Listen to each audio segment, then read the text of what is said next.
Third is the mind. Just a few little pointers on the mind. Here's number one. It needs to be nourished.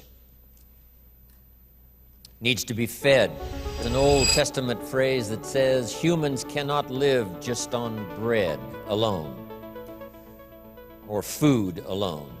Dogs can, a crocodile can, a spider can. Humans cannot exist just on food. Here's what it says. Humans also need words. Words nourish the mind. Words give life.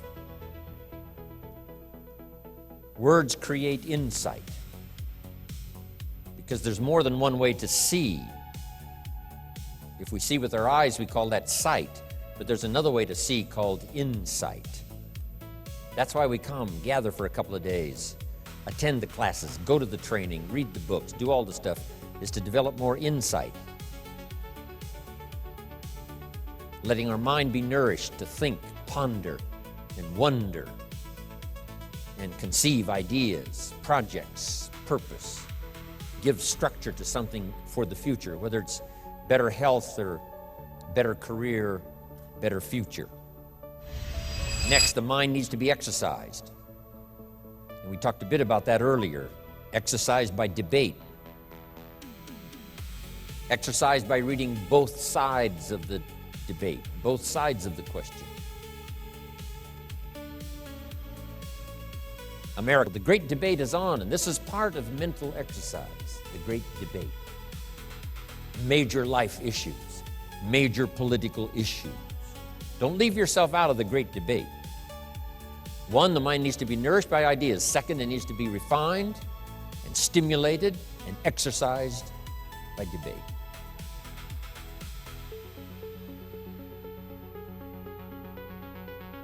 We need both sides of the human drama represented.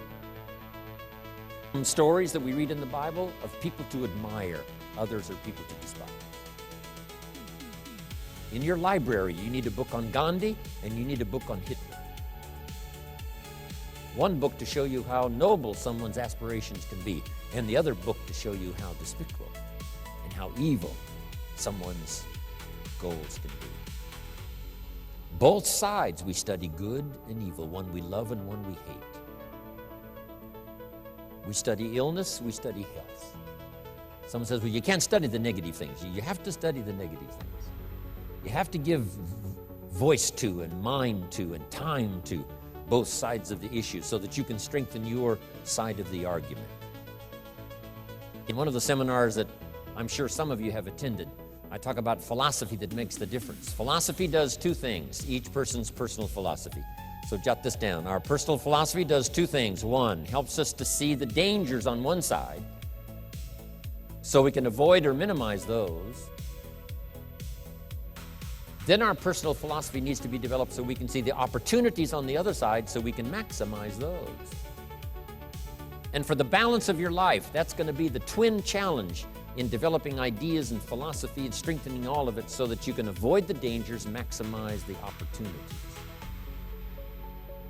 Because the dangers never go away. They lurk on the inside of our own mind. When I was a kid, they used to have those little cartoons of a little boy with a gremlin on one side and a little angel on the other side. And the little devil, the little gremlin said, go ahead and do it, it's okay. Little angel said, no, no, no. So when kids are young, they've got this debate to engage in. Should I or shouldn't I? One voice says, go ahead, and the other one says, no, no.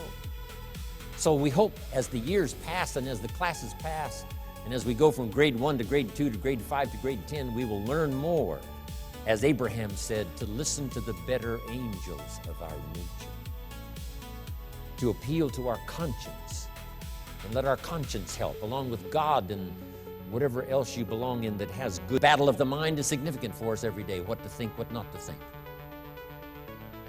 My mentor, Mr. Shove, said, stand guard at the door of your mind. And you decide what enters. You decide what to fill up your mind with, because it becomes the material with which you build your future.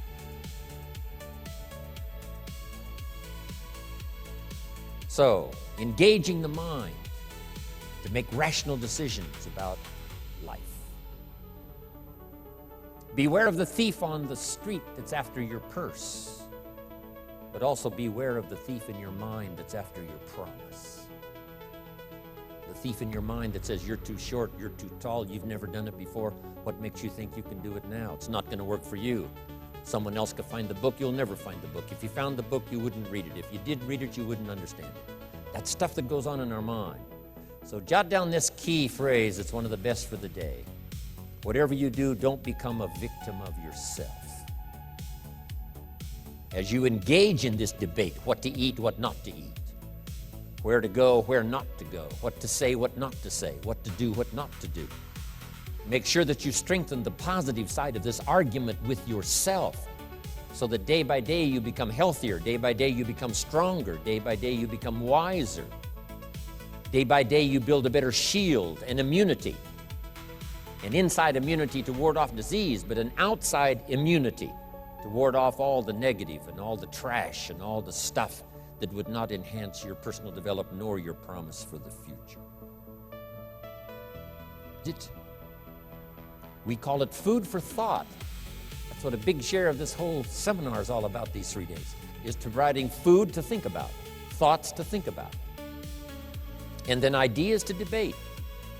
And it's not necessarily what's right or what's wrong, but what's better, what's best.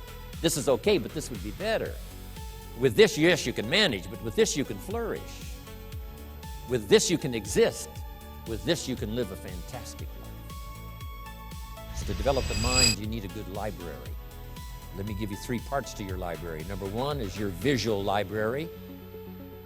Zig and I and others have put things on video so you can see it.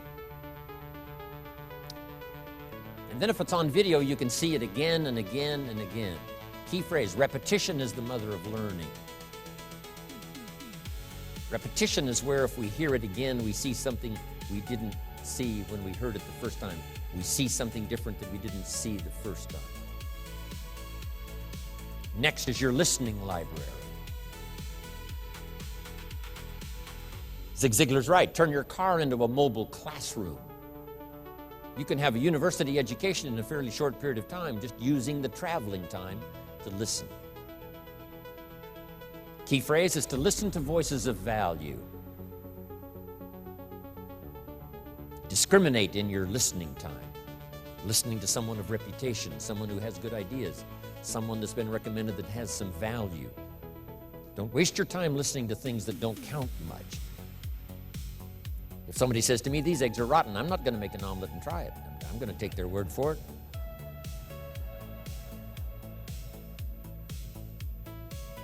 So feed the mind, exercise the mind, and build your library. And that first mentor I had recommended these 3 books. First was the Bible. Now I had an advantage there because my parents made sure I was a pretty good scholar by age 19. A good book to serve you all of your life. One of the major sources of ideas, stories, poetry, history. A major source for stimulation.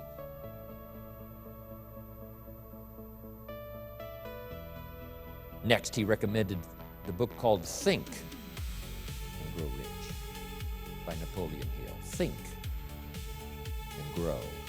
Good words, think and grow and rich. I went for it. Got the book. Paid less than 50 cents for it. Some of the ideas in it changed my life. Next, Schoff recommended the book, The Richest Man in Babylon by George Clayson. Helped me become a millionaire by age 32. Totally changed my economic future. Just the ideas in a simple little book. Amazing. Then now is your reading library. And we won't go through a whole list of the best books, but here's a good book to get if you want a good list of the best books. It's called How to Read a Book. Simple. How to Read a Book by Adler. Chief editor of the Encyclopedia Britannica, Mortimer Adler. In this book is also a list of what he calls are the greatest books ever written. And I've used that book, that list, as a centerpiece for my library. It's got the classics, which I missed. I only went to 1 year of college, so I missed a whole bunch of stuff. I started making up for that by collecting these best books ever written.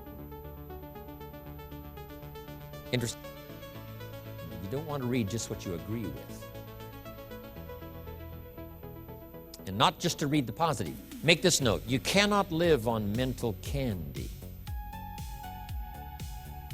Just like you can't feed your children ice cream all the time and hope that they will be healthy. So you cannot live on mental candy. Someone says, well, I just read the positive stuff. That's not enough. And the reason is because you need to know both sides of the issue.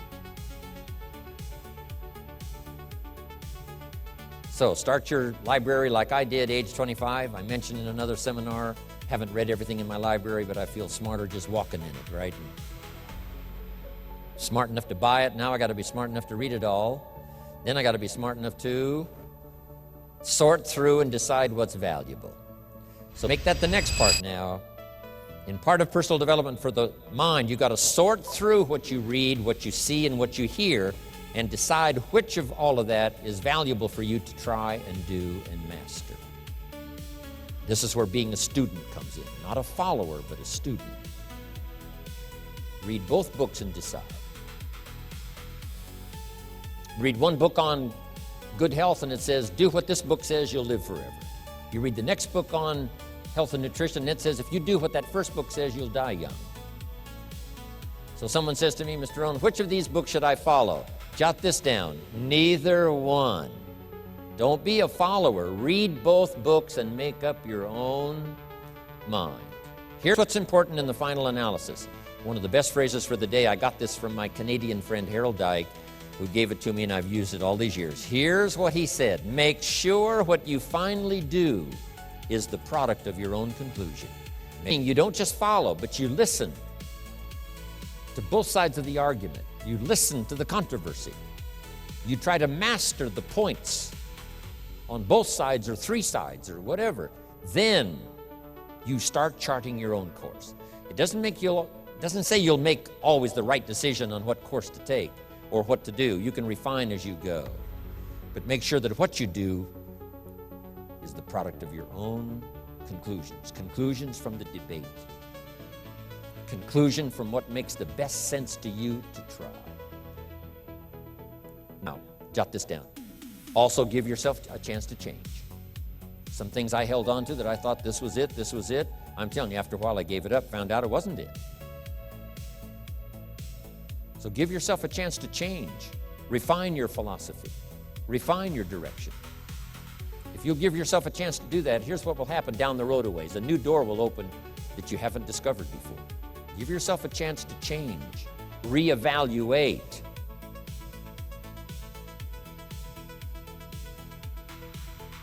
Let your library be a testimonial of your dedicated interest in accelerated personal development, that you will read whatever you have to read, you will hear whatever you must hear, and you will watch and see whatever you must see in order to make your life refined and worthwhile and achieve all of your purposes.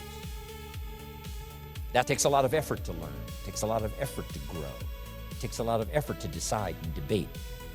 But jot this down. It's all worth the price. Whatever stimulates you to think, whatever stimulates you to wonder, whatever stimulates you to react or even to debate, even if you hear something you say, well, that's not right, see, that's still valuable. It means you're awake. It means you're alert. It means you're alive.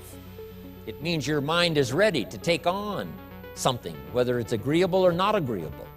Something right, something wrong. Who cares what it is? We've got to listen to a variety of voices. And some are going to come from the left and some are going to come from the right.